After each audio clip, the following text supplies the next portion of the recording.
Hi and welcome back to Victory Point Games Target Leningrad, Army Group North, June to August 1941.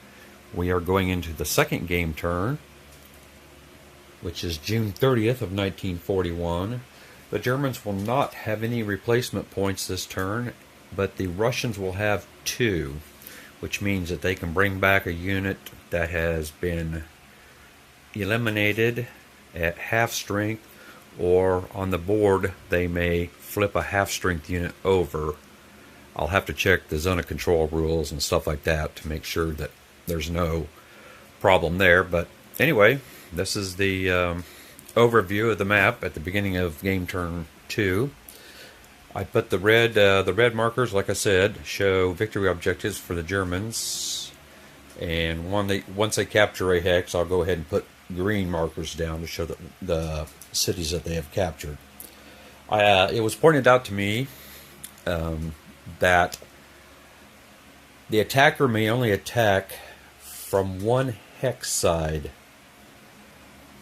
during a combat. So, for example, sorry I'm in the shadows here. Otherwise you get the big solar sunspot on the map. Let's see here. Try to stay out of the shadow if I can.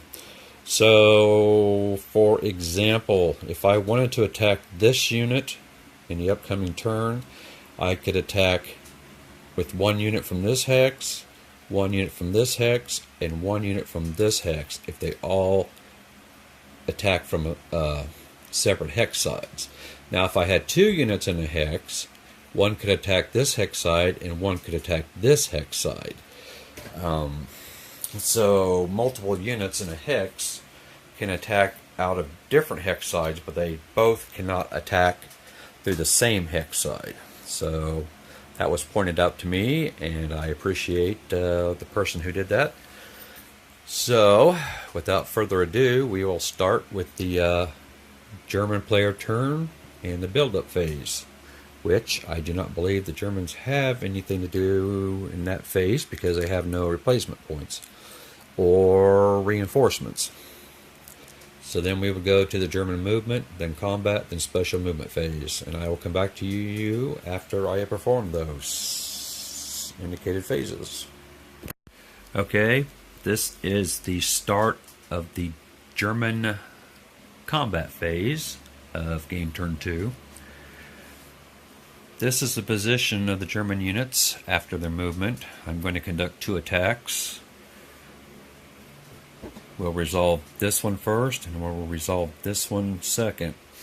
I have my units positioned so that they will be attacking a given defending hex from 1 hex side each. So hopefully I won't make that mistake again. And what do we have? The first attack is going to be 30 factors to 3. However, there is an unknown unit underneath here. So we'll find out what he is. The stack is also across a river into a fortified hex. Or I guess I should just say a major city. Yeah, there are no fortified hexes. It's just a major city. So I have the odds initially at 30 versus 3, but we need to find out what the unknown unit is without making a horrible mess. It is a 426 mechanized in a city across a river. So we have a defense strength of 5, if I can grab onto this with the old arthritic hands. So we have a defense strength of 5 across a river in a city. I am going to throw in air support. That'll shift the column, the final odds column, by 1. So with a recalculation here, sorry, horribly clumsy. Alright, we're going to do 30 divided by 5 now. That's going to give us, what, 6 to 1? However, we're going to have to take in a couple of modifications here. So we're attacking across a river. That's going to shift the odds back 1. making it a 5-to-1. Let's see, in a major city, reduce the columns again by -1. So we're at 4-to-1. But air power shifts us back up to 5-to-1. So it looks like a 5-to-1 attack across the river into, I guess it's Riga.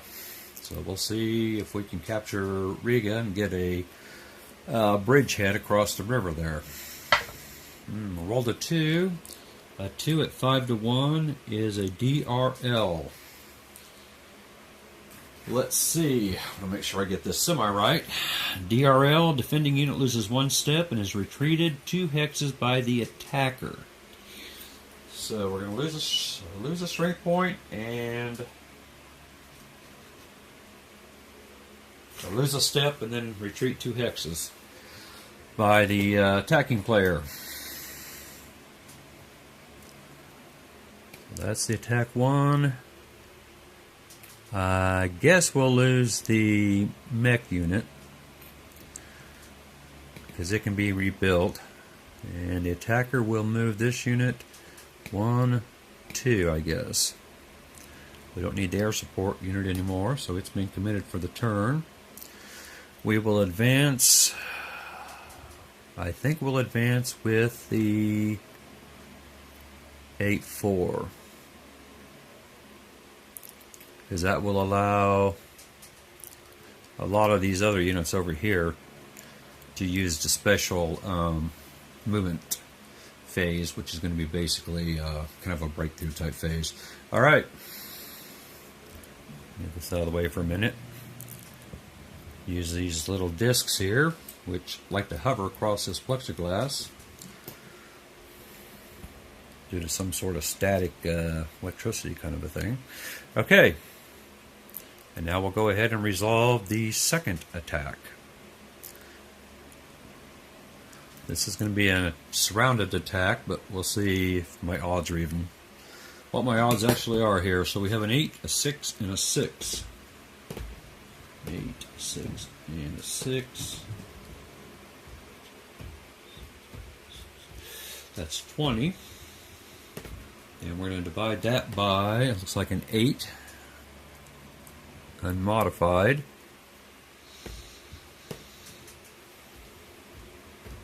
That's going to give us a 2.5 or a 2-to-1. 2-to-1, and we're looking at what is it? 60% chance of taking the hex. 33% chance of losing a unit. So let's see what happens. I'm going to roll the die at 5-to-1. No, 2-to-1. Okay, that's a pretty good die roll at 2-to-1. Defender retreat. The unit cannot retreat without going through an enemy zone of control. Let me double check here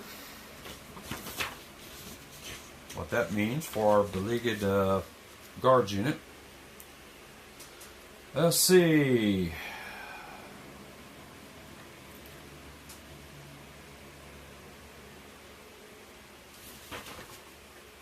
Hold on here. Defender retreat must take a step loss from one defending unit, then any surviving defending units must retreat as described for DR above.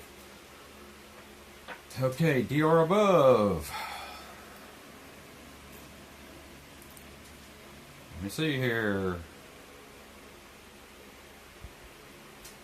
Defending units are retreated 2 hexes by the attacking player.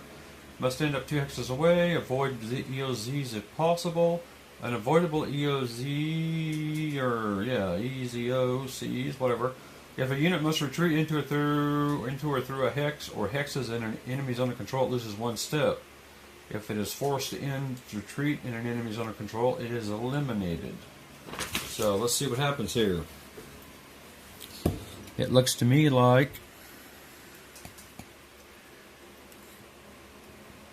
get this out of the way for a minute. We could take it through here, it'll lose a step, and then we can put it down here, but that would just allow it to take that city with no problem. So this is probably not a super great result for the Axis. I think what we'll do is well, we have to do it, so we'll flip it over. It'll move down here and then move down here.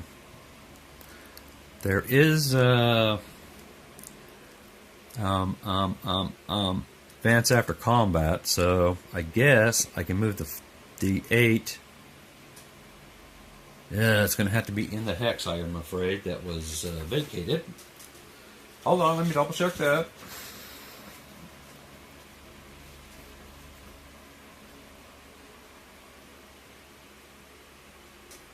Moving into the Defender's just vacated hex. So I don't know how good that's going to, what difference that's going to make, pulling it farther away. It looks to me like it's still going to allow this unit to just move right over there and recapture that city. So I'm still going to have to divert some forces over there, but perhaps I can prevent it from receiving replacement. So I don't want to give up that hex. Let's go ahead and move this unit into the vacated hex.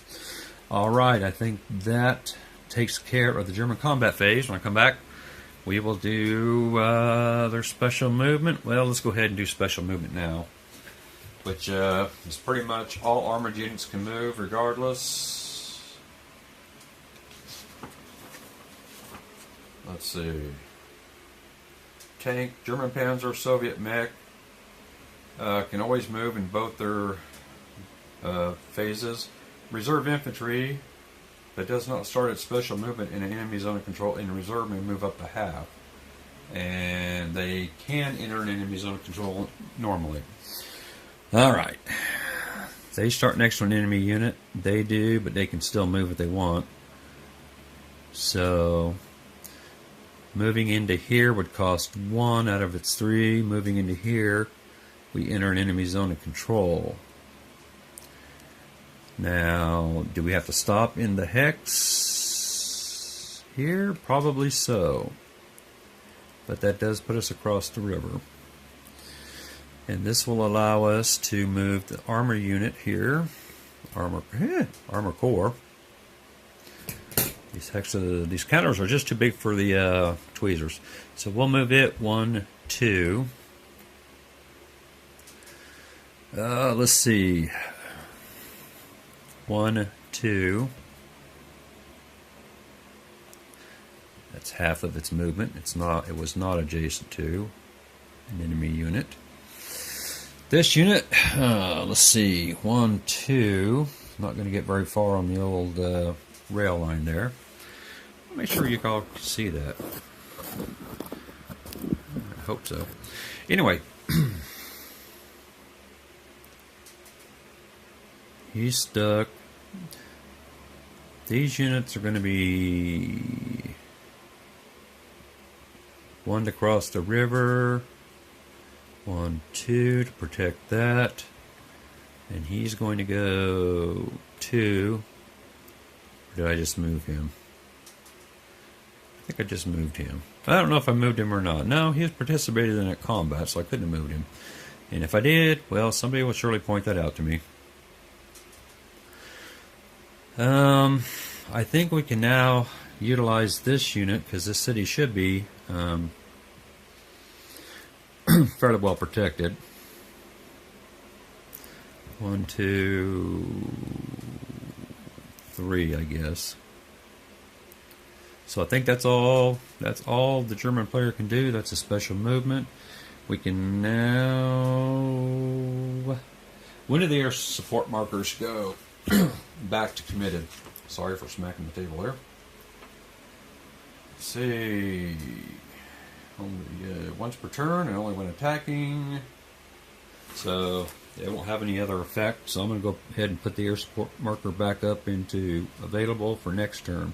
Alright, I'll come back after the Russian player's turn. Pretty much just going to be movement for them, I believe. Okay, we come to the end of game turn 2. Basically, it was Soviet build-up phase. This unit here could not use a replacement point on it because it's out of communication with the eastern board edge, where the Soviets entered the game as reinforcements, that type of thing. So he stays flipped, but I do have 2 that I can spend. I spent 1 to flip this guards unit over because it can trace a communication line all across the east edge. I'm going to have trouble with my directions. And the other one was I brought in this mechanized unit into a city. You can bring them into a city or off board from the eastern edge or western edge, depending upon, if you're Russian or German. So they left Peskov over here, and then they moved, like I said, down here during the special movement phase. There was no combat phase, and for just regular movement, I'm going to move him probably up here, and probably over to here. As an unknown unit, I don't think it'll have much of a defense, but it should have a pretty good offense. Other than that, I guess I'm just highlighting the German air unit that's available with the overhead spotlight. So I think that's going to pretty much end. I guess I didn't really show down here. I guess that's pretty much going to end game turn 2, and we will proceed on to game turn 3. See ya.